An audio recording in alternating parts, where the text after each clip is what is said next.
Nunca olvidaré el sonido de esa frase pronunciada con esa vocecita dulce y venenosa que siempre usa mi nuera cuando piensa que nadie la escucha.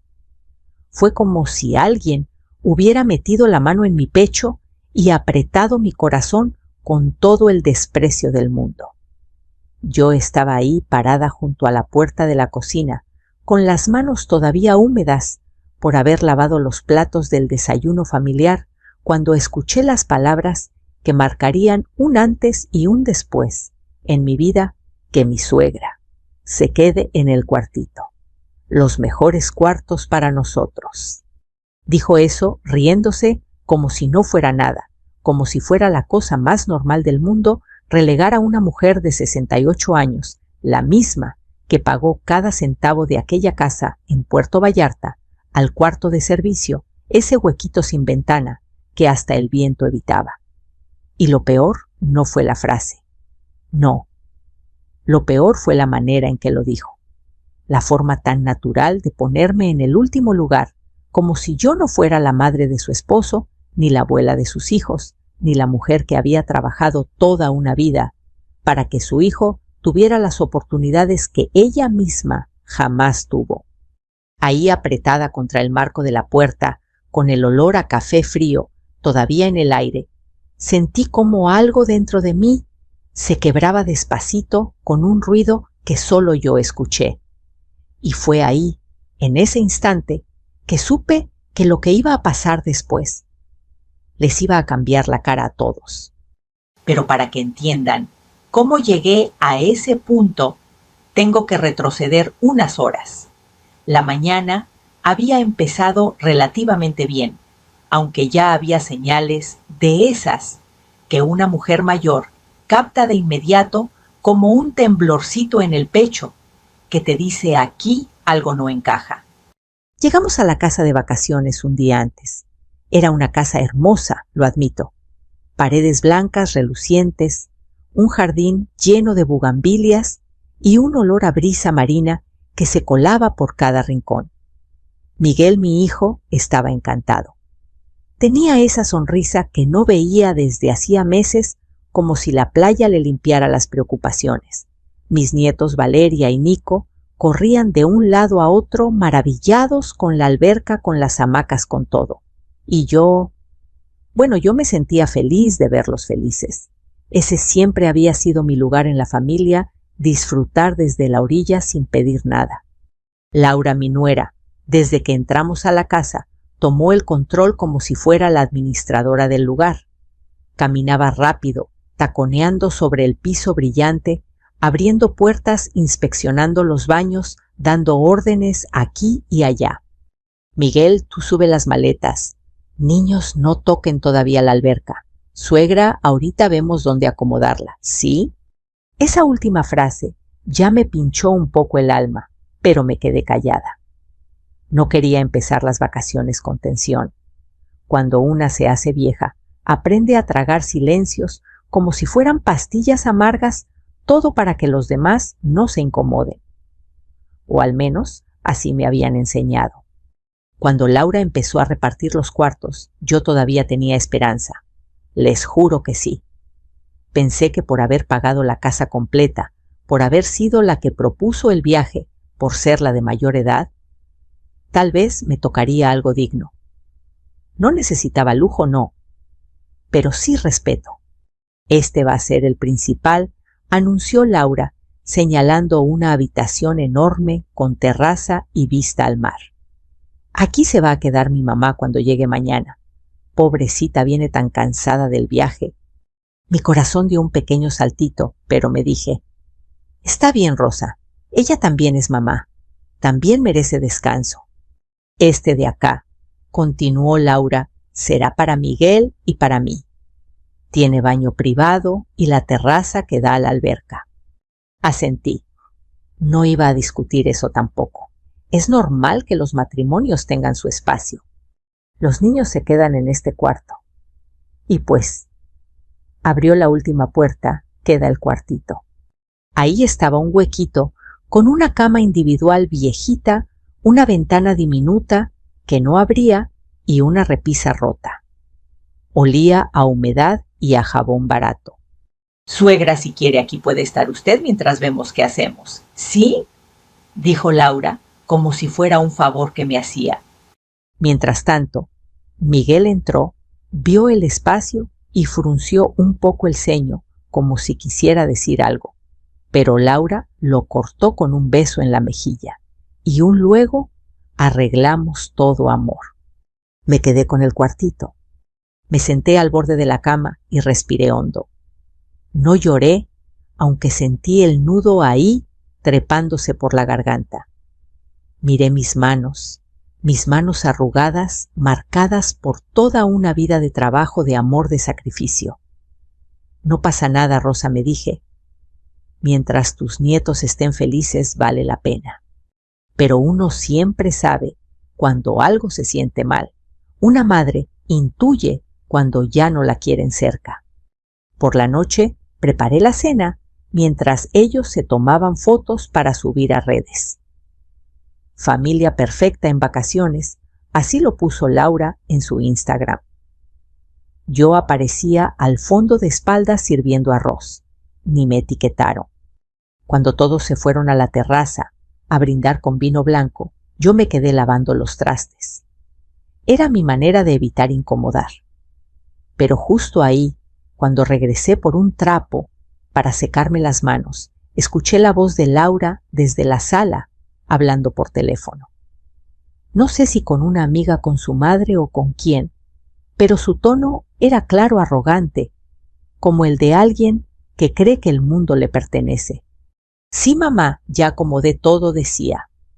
Los mejores cuartos para nosotros, obvio, y que mi suegra se quede en el cuartito. Pues claro, ¿dónde más? Además ni dice nada, es de esas de antes, de las que aguantan. Con tantito que la trates, amable cae. La carcajada que soltó después me perforó el alma. Sentí que se me aflojaban las piernas. Tuve que recargarlas en la pared para no caerme. Ahí supe que no era tontería mía, no era un malentendido, no era sensibilidad de vieja. Era desprecio, descarado, frío, calculado. Y también supe que yo, doña Rosa, la que siempre se quedaba callada, ya no me iba a quedar con los brazos cruzados. Porque lo que hice después les cambió la vida para siempre. Para entender por qué esas palabras, que mi suegra se quede en el cuartito, me dolieron, tanto tengo que contarles quién era yo antes de convertirme en la señora que se conforma con lo que sea. Porque esa mujer, la que Laura creía que podía mover como una pieza olvidada en un rincón, no nació de la nada. Esa mujer venía de una vida entera de lucha, de amor y de sacrificios que casi nadie en mi familia, ni siquiera mi propio hijo, parecía recordar.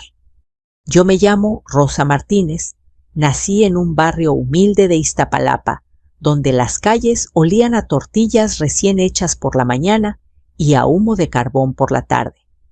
Crecí entre gritos de niños jugando y perros ladrando desde los azoteas, entre vecinas que se prestaban azúcar, pero también se pasaban chismes como si fueran pan caliente. Y aunque no tuve mucho, nunca me faltó la capacidad de soñar. A los 20 años conocí al que sería mi esposo Jorge, un hombre tan trabajador como risueño.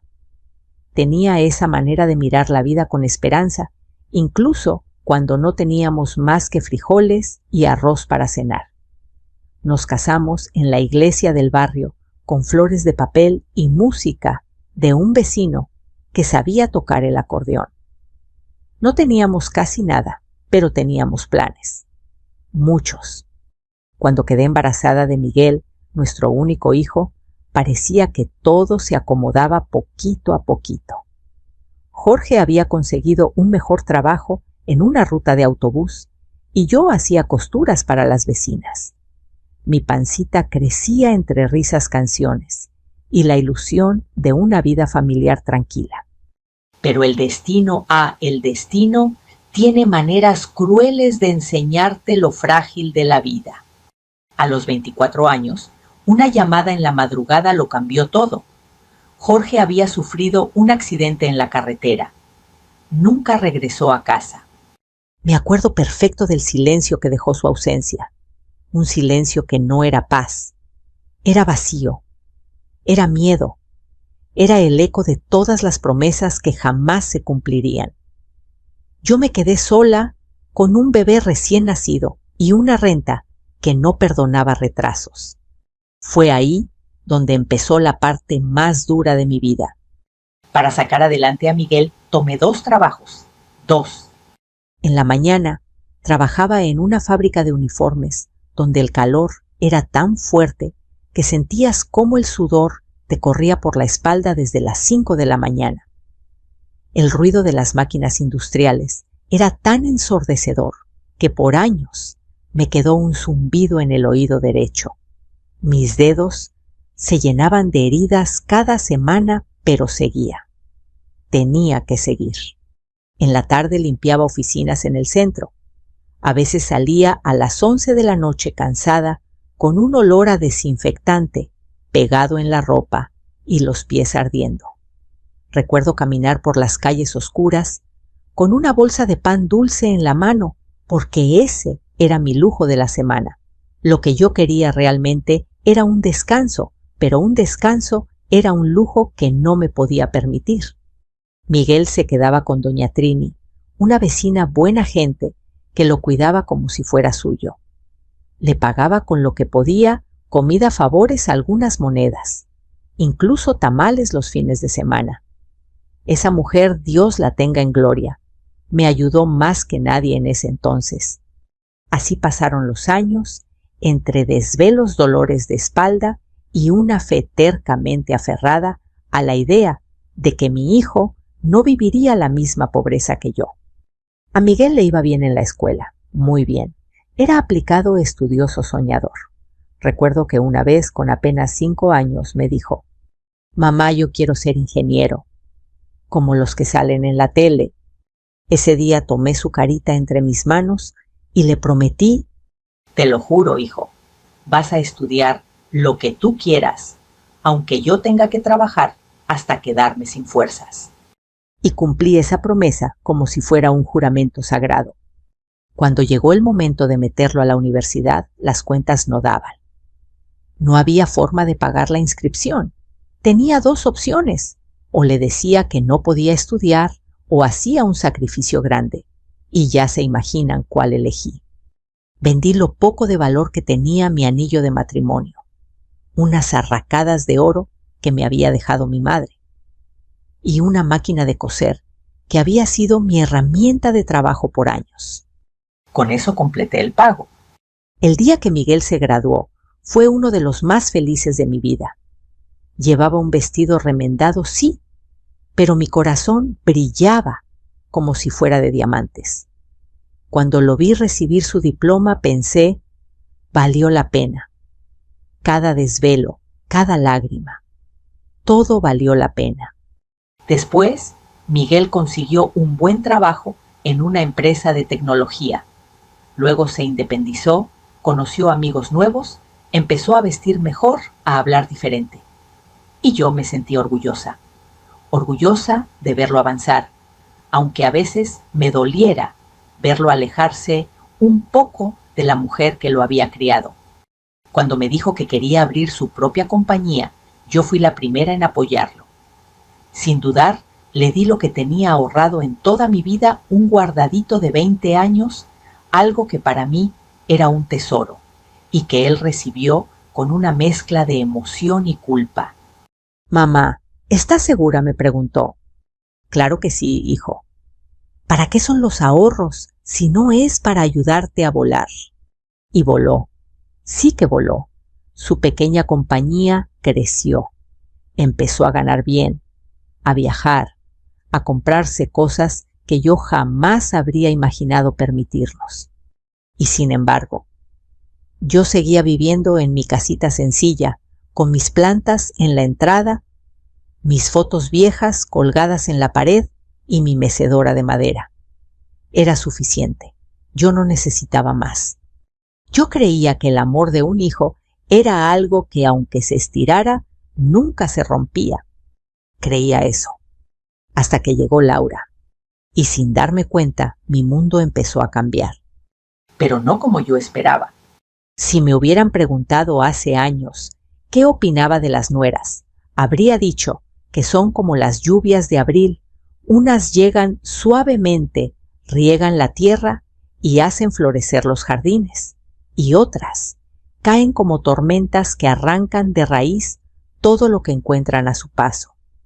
Y aunque uno cree que puede distinguir una lluvia buena de una mala, la verdad es que a veces la tormenta comienza como una simple llovizna tranquila que te engaña, que te acaricia la piel antes de destruirlo todo. Así llegó Laura a nuestra vida como una llovizna. Miguel me la presentó un domingo después de misa. Yo estaba platicando con las vecinas afuera del templo cuando él se acercó, sonriendo más de lo normal. A su lado venía una muchacha muy guapa, alta, delgada, con el cabello perfectamente liso, uñas impecables y una bolsa que costaba más que toda mi despensa del mes. Mamá, dijo Miguel con un brillo en los ojos. Te presento a Laura. Trabaja en un banco en el área de inversiones. Laura me sonrió como si hubiera estado esperando ese momento toda la vida. Doña Rosa, dijo inclinando ligeramente la cabeza, qué gusto conocerla por fin. Miguel me ha hablado tanto de usted, de lo trabajadora que es, de todo lo que ha hecho por él. Yo no sé si era genuino o ensayado, pero sus palabras cayeron justo donde una suegra quiere escuchar. Me tomó las manos con una delicadeza que me sorprendió. Usted es una mujer admirable, de verdad. Ah, ¿cómo no me iba a ganar con eso? La invité a comer pozole ese mismo día, y Laura aceptó encantada. En la mesa parecía perfecta, educada, amable, atenta con mis nietos cuando aún no existían, pero ella ya preguntaba por el futuro. Reía de mis chistes simples. Me preguntaba recetas. Me decía que yo era tan dulce como mi nombre. Esa primera impresión, ¿cómo me pesaría después? En los meses que siguieron, Laura se volvió parte del paisaje familiar. Cada domingo aparecía con flores, con pan dulce, con una sonrisa espléndida que iluminaba toda la sala. Se ganaba al barrio entero. Las vecinas suspiraban. ¡Qué suerte tiene tu hijo, Rosita! ¡Qué nuera tan respetuosa! Esa sí es mujer de hogar. Y yo me tragaba esas palabras como si fueran dulces. Pensaba, gracias, Dios mío, porque mi hijo encontró a alguien que lo quiere. Pasó menos de un año para que se casaran. Una boda bonita, sencilla, pero elegante. Yo lloré no por tristeza, sino por orgullo.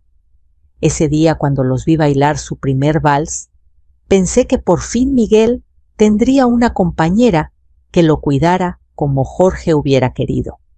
Pero dicen que el diablo es el maestro del disfraz. Y Laura, ¡ay! Laura era alumna avanzada. Después de la luna de miel, la transformación empezó como cosas pequeñas, casi imperceptibles. Primero Miguel dejó de visitarme todos los domingos. Antes llegaba cada semana con tortillas calientitas y alguna cosita para platicarme del trabajo de sus sueños, de sus miedos, de si los pagos de la empresa estaban pesados. Era mi niño, aunque fuera un hombre hecho y derecho. Pero de repente una tarde, mamá me dijo por teléfono, este domingo no podremos ir. Laura quiere que convivamos más con su familia. La semana siguiente lo mismo.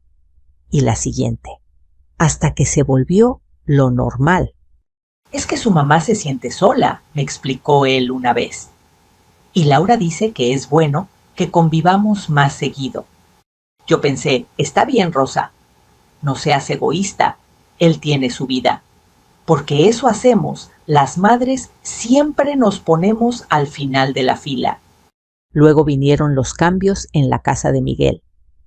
Un día que pasé por ahí sin avisar mucho, porque nunca me ha gustado llegar de sorpresa, Vi que las fotos que teníamos juntos, esas del kinder de su graduación de mis cumpleaños con mole casero, ya no estaban.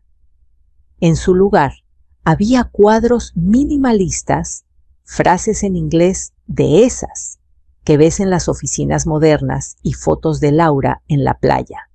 Laura en un restaurante caro. Laura con amigas.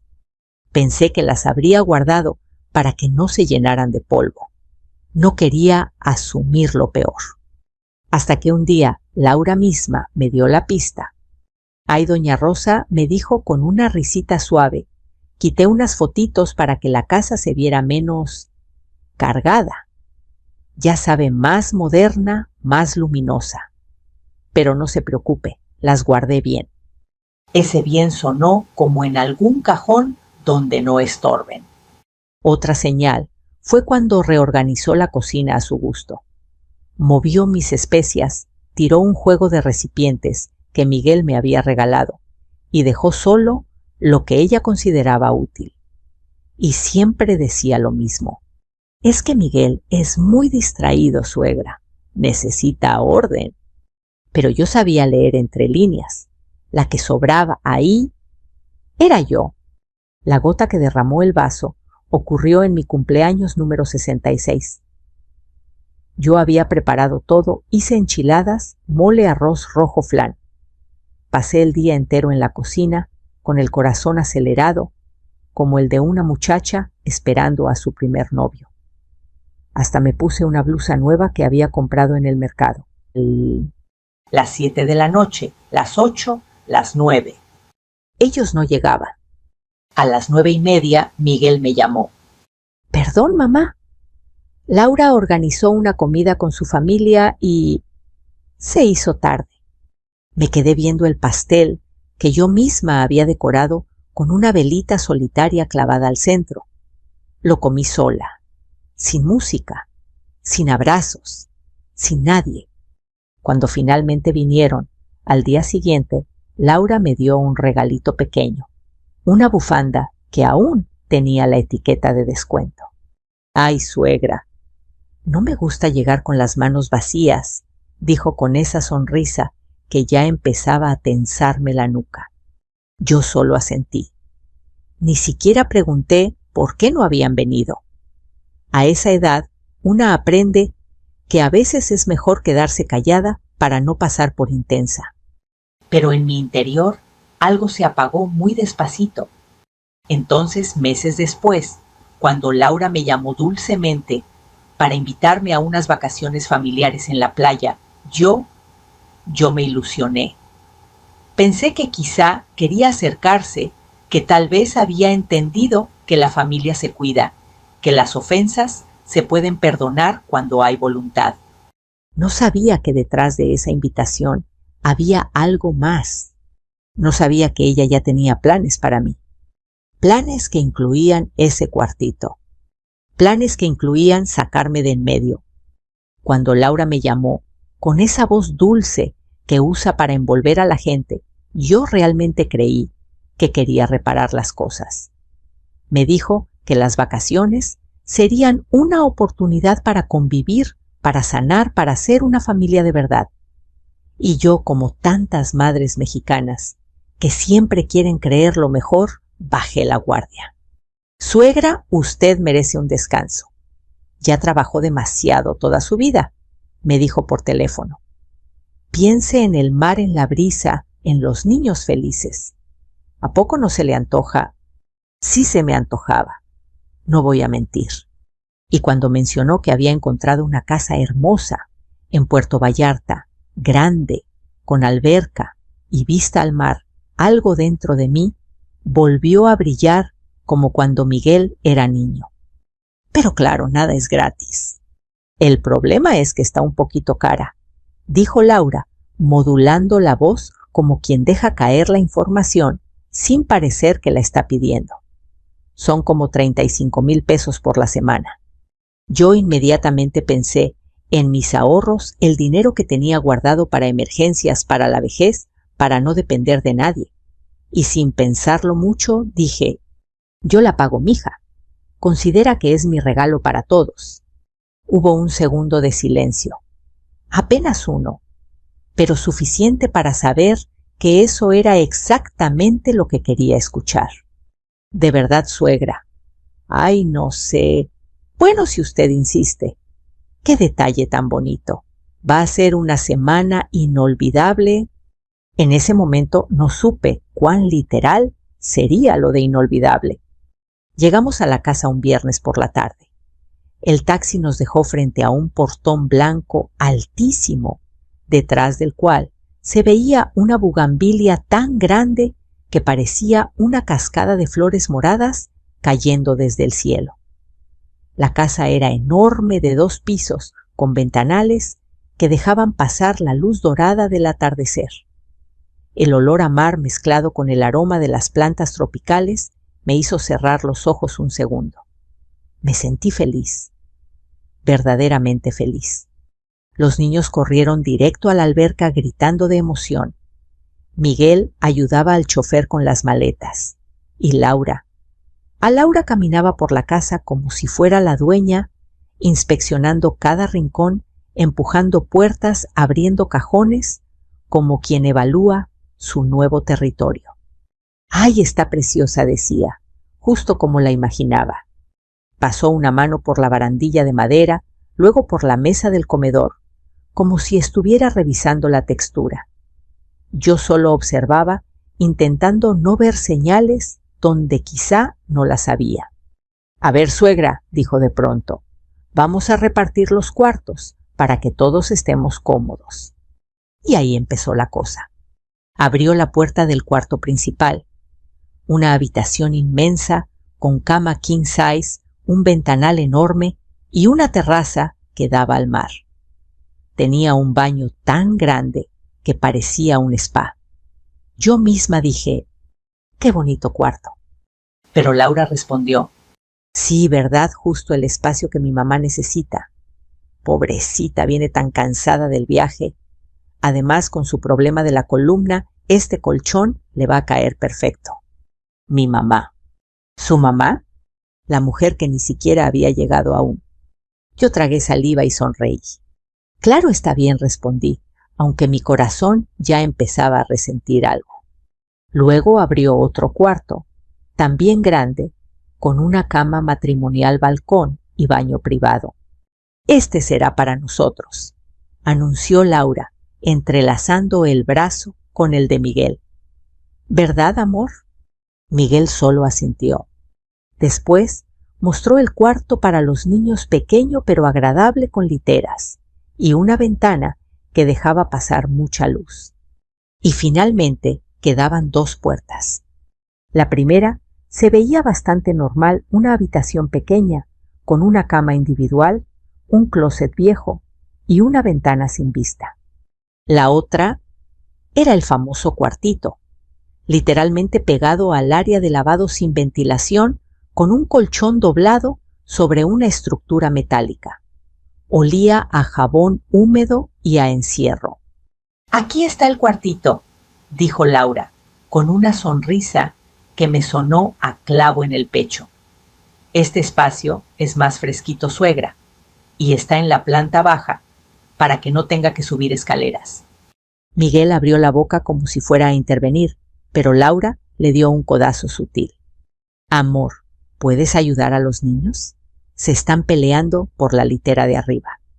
Cuando Miguel salió, Laura se acercó a mí. Suegra, ¿le molesta quedarse aquí? Es solo por unos días. Y luego vemos. Yo sentí el golpe, pero tragué el dolor. No te preocupes, hija. Está bien. Mentí, porque no estaba bien. Pero uno aprende a tragar silencios cuando la vida te ha enseñado a conformarte con poco. Más tarde, apareció doña Teresa, la mamá de Laura. Llegó como si estuviera entrando a un hotel 5 estrellas. Perfume fuerte, lentes oscuros, de marca, un bolso enorme colgado del brazo. ¡Ay, qué casa tan divina!, exclamó apenas vio la sala. Laura corrió a abrazarla, a besarla, a mostrarle todo como si la anfitriona fuera ella. Mamá, ven, te voy a enseñar tu cuarto. ¿Te va a encantar? Y la llevó directo al principal. Cuando escuché a Teresa decir, pues sí me lo merezco, después del viajecito, algo dentro de mí se torció. Cuando salí al patio, intenté respirar aire fresco para que no se me notara la tristeza.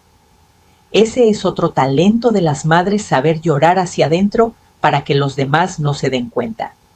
Pero la verdadera puñalada llegó más tarde, cuando estaba en la cocina guardando unos platos. Laura estaba en la sala hablando por teléfono. Yo no tenía intención de escuchar, pero su voz era tan clara que la frase me detuvo en seco. Sí, mamá, ya arreglé los cuartos, decía Laura. Obvio los mejores para nosotros. Y que mi suegra se quede en el cuartito, donde más además ni se queja. Es de esas que se conforman con lo que sea. Rió fuerte, como si la humillación fuera un chiste privado. Yo me quedé congelada detrás de la puerta.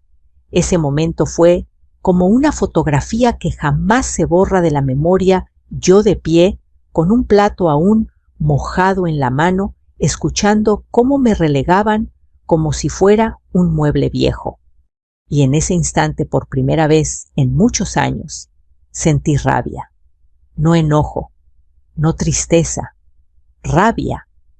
Rabia de la que te sube por la garganta y te hace temblar las manos. Esa noche me acosté en el cuartito con el corazón latiéndome en los oídos. Pero lo que Laura no sabía era que al día siguiente el destino la pondría a ella en mi lugar.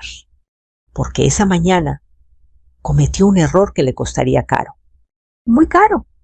Dormí poco esa noche. O mejor dicho, casi no dormí.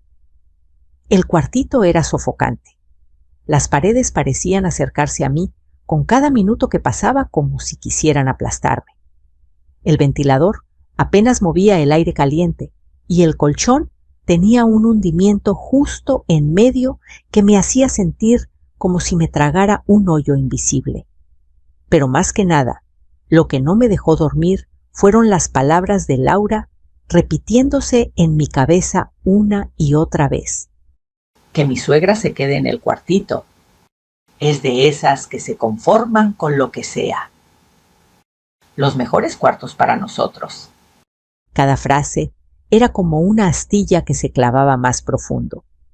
Y en ese silencio oscuro, mientras mis ojos se acostumbraban a la penumbra, algo que había permanecido dormido dentro de mí por años volvió a despertar. Una dignidad antigua. Una fuerza que creí perdida desde la muerte de Jorge. Una voz que decía: Rosa, ya basta. Una cosa es ser humilde. Otra muy diferente es dejar que te humillen. A las 6 de la mañana me levanté. No podía seguir tirada ahí. Me lavé la cara con el agua fría del baño, respiré hondo y salí al patio. La luz temprana bañaba todo con un tono dorado que hacía que la casa pareciera un sueño. Las bugambilias estaban tan bonitas que casi dolía verlas. Me senté un momento en una silla junto a la alberca y dejé que la brisa marina acariciara mi piel. Y fue ahí, en ese instante de calma engañosa, cuando escuché algo que me heló la sangre. Te dije que no trajeras a tu mamá. La voz era la de Laura, aguda, molesta, llena de fastidio.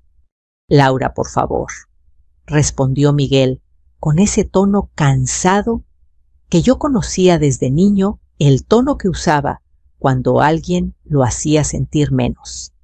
No me acerqué. No quería invadir su privacidad, pero ellos no sabían que la ventana estaba entreabierta y que sus voces salían limpias, claritas, directo hacia donde yo estaba sentada. Es que no entiendes, continuó Laura. Siempre la misma historia.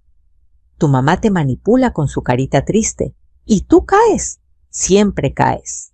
Mi corazón empezó a latir muy rápido.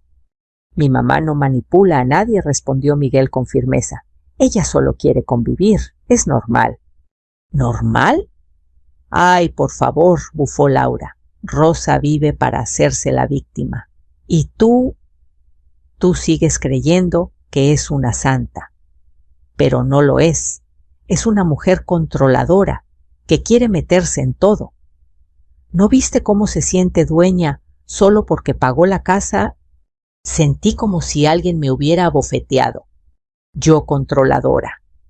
Yo que había dado todo, absolutamente todo, para que Miguel alcanzara sus sueños. Miguel tardó en responder. Se notaba que estaba pensando bien sus palabras. Laura dijo al fin: no quiero pelear. Esto se suponía que era un viaje familiar. Quiero que la tratemos bien. Es mi mamá. No estoy pidiendo nada más. Pues yo sí estoy pidiendo algo, replicó Laura Límites. Silencio. Un silencio tan largo que me hizo contener la respiración. Tu mamá puede estar aquí, añadió ella, pero no va a mandar. Y tú no la vas a poner por encima de mí. La frase me atravesó el pecho. Miguel respondió con un susurro que apenas pude escuchar. Nadie está por encima de nadie, Laura. Solo quiero que te comportes.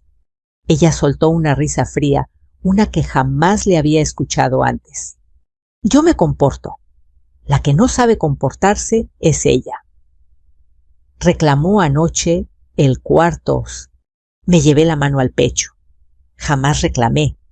Solo dije que estaba bien, que no se preocuparan. Eso era reclamar. No exageres, dijo Miguel.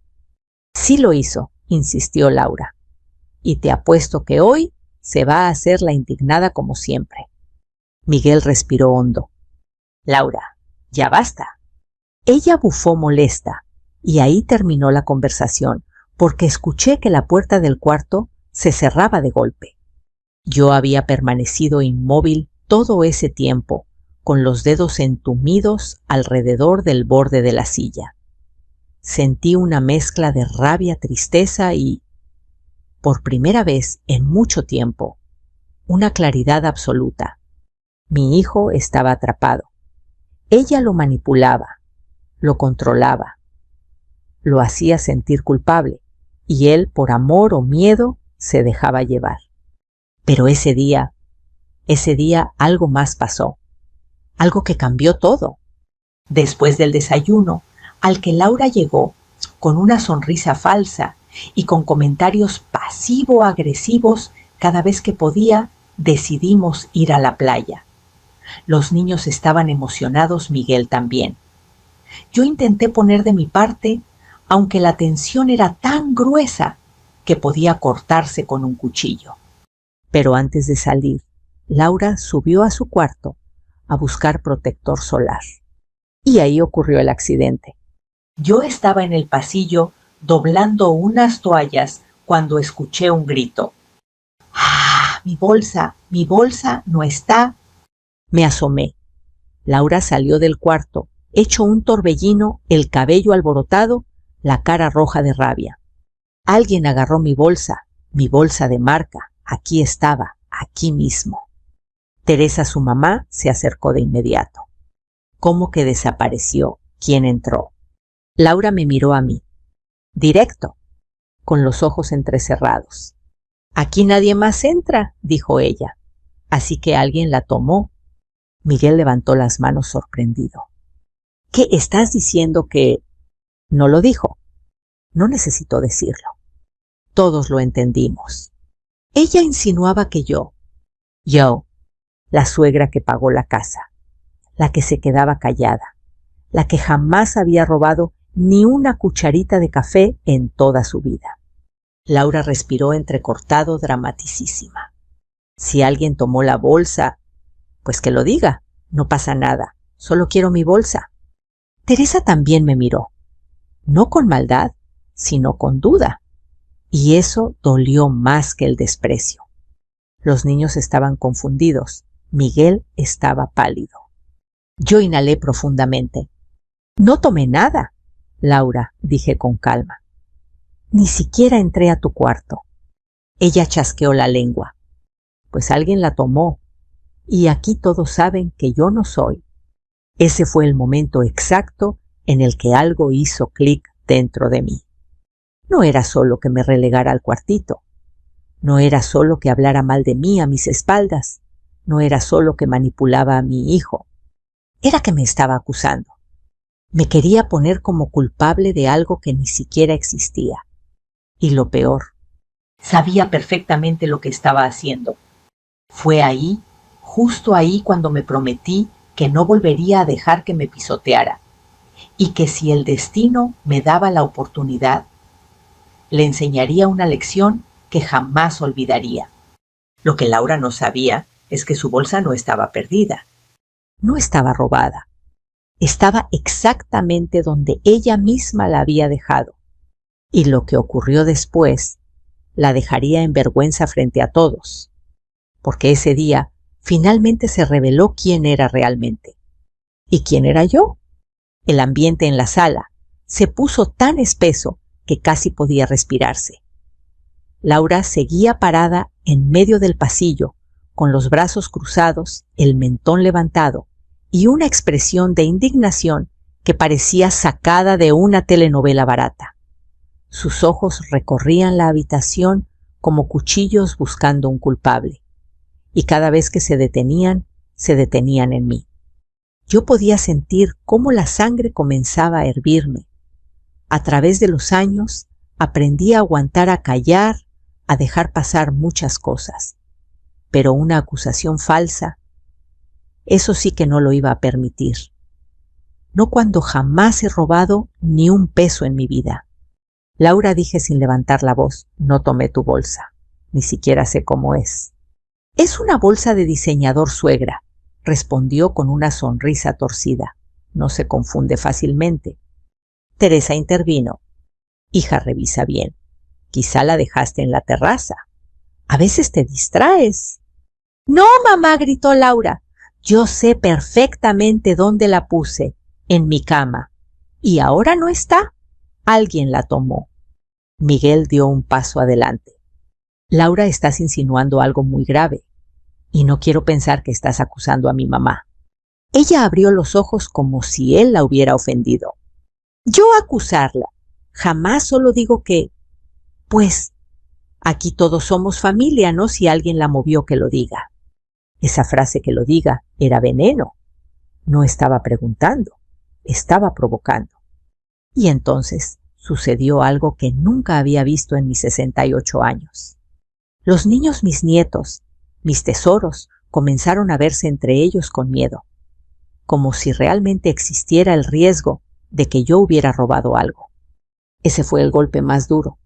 Mi nieta Valeria me miró tímida, insegura, como si estuviera tratando de decidir si podía confiar en su propia abuela.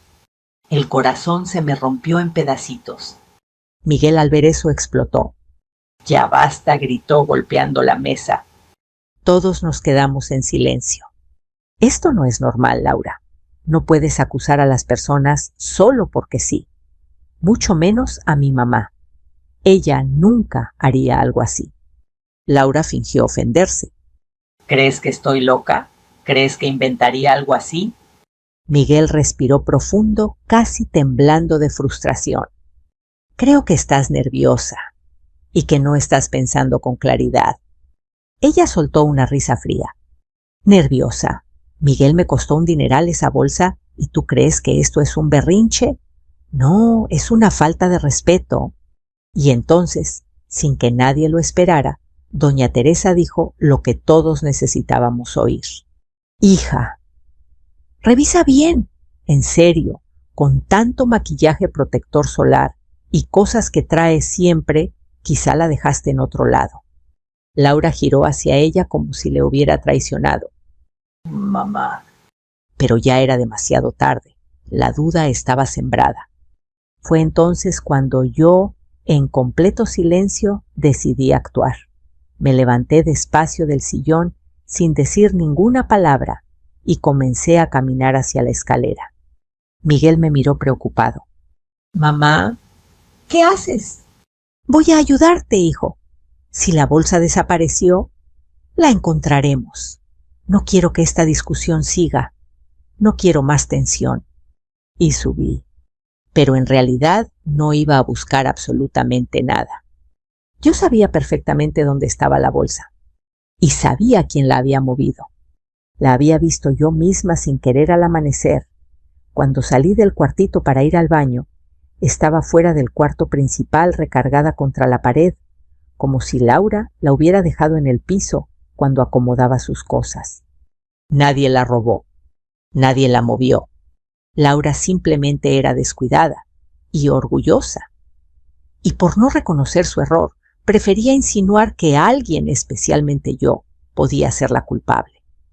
Pero no iba a exhibirla enseguida. No, ese no era mi estilo. Subí despacio. Revisé algunas puertas para que todos escucharan que estaba buscando. Me tomé mi tiempo, hasta que finalmente, cuando todos estaban tensos y a la expectativa, dije con voz firme: «Aquí está». Escuché pasos apresurados detrás de mí. Era Miguel, seguido por Teresa. Y ahí, justo al lado de la puerta del cuarto principal, donde yo misma la había visto horas antes, estaba la dichosa bolsa. Miguel la tomó del piso, la levantó y su rostro se transformó, mezcla de alivio y enojo.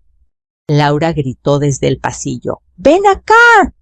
Ella subió casi corriendo, con expresión de «¿Y ahora qué?». «¿Qué pasa, amor?». Miguel levantó la bolsa frente a su cara. «¿Esto qué es?». Laura parpadeó, tragó saliva, y en un segundo vi cómo sus ojos se movieron hacia la pared. Reconoció el lugar. Sabía que había sido ella, pero mintió.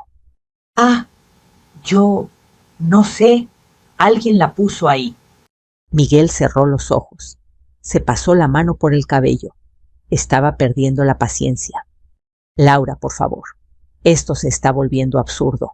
La bolsa estuvo aquí todo el tiempo y tú hiciste un escándalo insinuando cosas, cuando claramente fue un descuido tuyo». Ella cruzó los brazos, pero su voz ya no tenía la misma seguridad. Pues sí estaba ahí. ¿Por qué no la viste antes? No es mi culpa que alguien la moviera. Yo respiré hondo. Ese era el momento perfecto. «Nadie la movió, hija», dije despacio. A veces una anda con prisa y deja las cosas donde sea, no hay problema. Pero Laura no podía aceptar eso. Su orgullo valía más que la verdad. «¿Está diciendo que yo miento?», disparó. Y ahí fue cuando Teresa, su propia madre, la interrumpió con un tono seco. «Laura, ya basta. Estás haciendo quedar mal a todos, y más a ti». Laura se quedó muda. Miguel bajó la bolsa lentamente. «No quiero pelear más, pero sí quiero que entiendas que no voy a permitir que vuelvas a tratar a mi mamá así. Ni con insinuaciones, ni con desprecio, ni con humillaciones». El aire se detuvo. Yo no dije nada. No me hacía falta. Por primera vez en mucho tiempo, Miguel estaba poniéndose de pie por mí. Laura, al verse rodeada, se encogió un poco, pero aún así lanzó el último golpe. «Bueno, si así te pones por tu mamá, quizá debemos replantearnos estas vacaciones». Miguel la miró directamente. «Sí», respondió. «Quizá deberíamos». Esa tarde, las cosas se quedaron tensas pero tranquilas. Laura casi no habló. Teresa intentó mediar, pero el mal ya estaba hecho. Miguel se quedó conmigo en la cocina un rato, ayudándome a picar verduras para la comida. Lo vi en silencio. Tenía la cara cansada. «Gracias, hijo», le dije despacio por defenderme.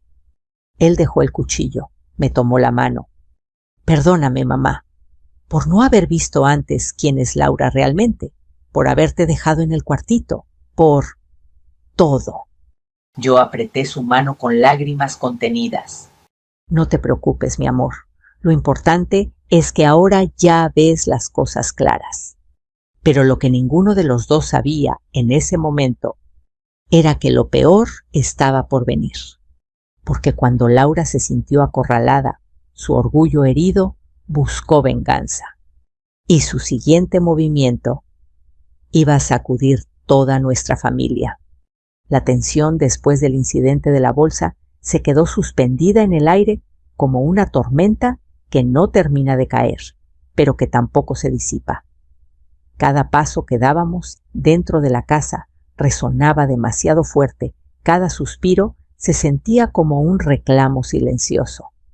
Miguel se esforzaba por mantener todo en paz, los niños estaban nerviosos, y Laura caminaba como fiera herida con el orgullo hecho pedazos. Y yo guardaba silencio, pero no porque quisiera evitar el conflicto. No, era otro tipo de silencio, un silencio que antecede a una decisión importante, un silencio que ya no es sumiso, sino estratégico. Por primera vez en muchos años me sentía completamente dueña de mí misma. La noche cayó sobre la casa en Puerto Vallarta, cubriéndola con ese brillo cálido que solo las costas mexicanas tienen. A lo lejos se escuchaba música de marimba, risas de turistas, pasos descalzos sobre la arena. Pero dentro, el ambiente estaba cargado de electricidad. Después de cenar, Miguel llevó a los niños a dormir. Laura subió a su cuarto sin decir palabra. Teresa se quedó un ratito en la terraza, tomando un té que yo misma le preparé. Se le veía inquieta, como si quisiera hablar, pero no se atreviera. Hasta que al final lo hizo.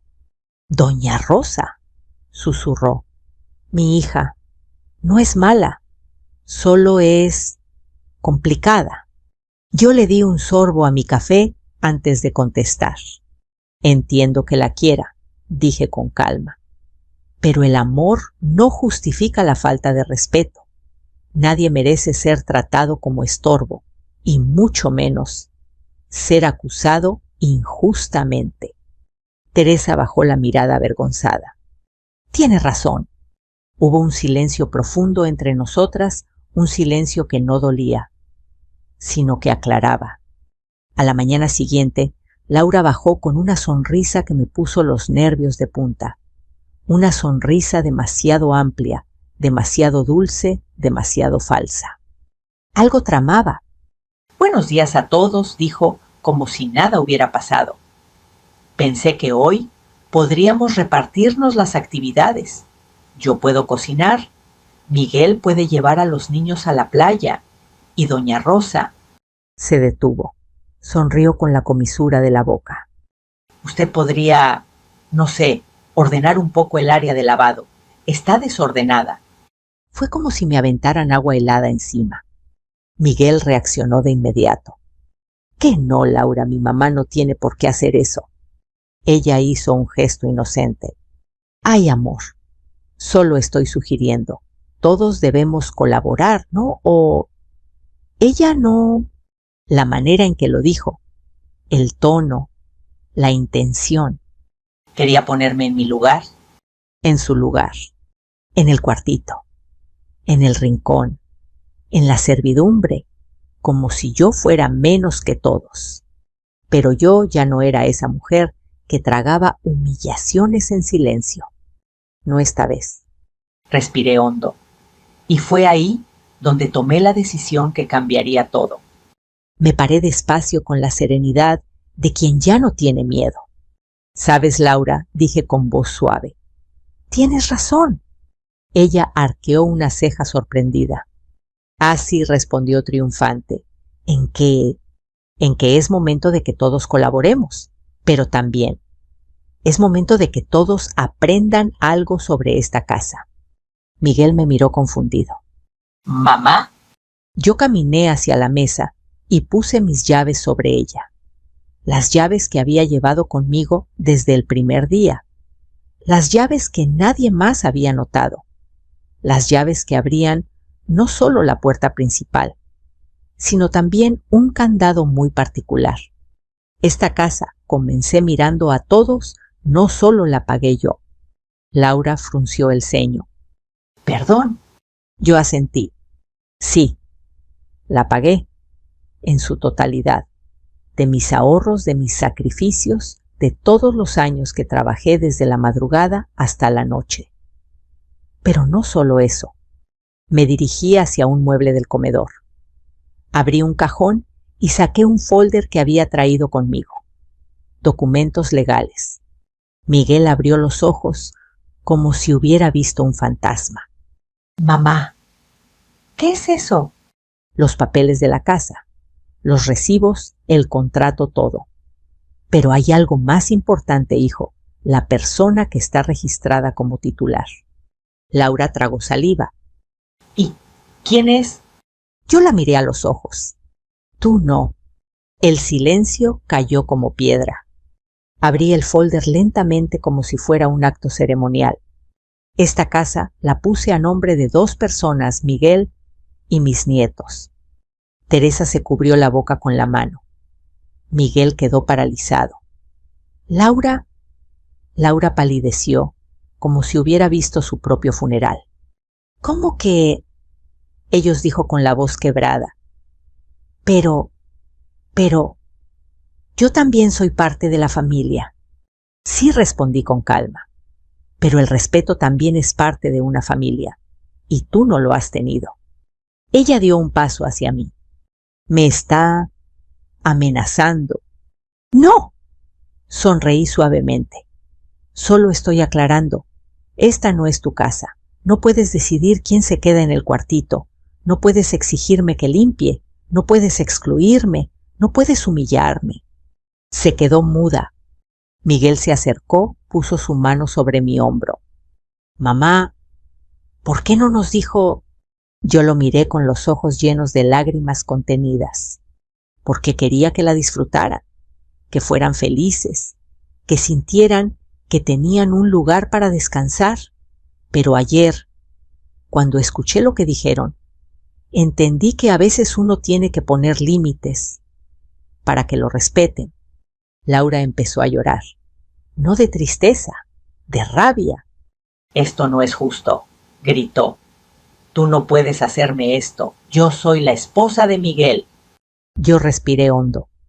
Y yo soy la mujer que lo crió sola, la que le dio todo, y la que no va a permitir que uses a mi hijo para hacerte la víctima. A partir de hoy, si quieres estar en esta familia, tendrás que ganarte ese lugar. Laura temblaba. Miguel se acercó a ella. Laura, tal vez esto es lo que necesitabas escuchar. Ella dio un paso atrás, herida, derrotada. No puedo más, susurró. No voy a soportar que me traten así. Tomó su bolso y subió a empacar. Teresa la siguió llamándola, pero Laura no respondió. En menos de 1 hora pidieron un taxi y se fueron. Esa tarde, mientras caminaba con Miguel y los niños por la playa, él me tomó de la mano como cuando era niño. Mamá, gracias por todo, por poner un alto, por enseñarme que el amor también se defiende. Yo apreté su mano con fuerza. Te amo, hijo, y siempre estaré contigo, pero ya no permitiré que nadie me ponga en un cuartito, nunca más.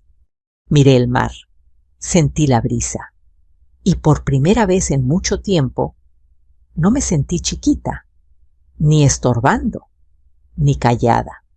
Me sentí fuerte, muy fuerte. Gracias por escuchar esta historia. Si tú también has vivido algo similar, si has sentido que te hicieron a un lado, quiero que sepas algo. Tu valor no depende del lugar que otros te asignen, sino del que tú te atreves a ocupar. Cuéntame en los comentarios qué parte te conmovió más y desde dónde nos estás escuchando. Tenemos muchas historias poderosas para ti cada día. Suscríbete para no perderte ninguna. Seguimos juntos en este camino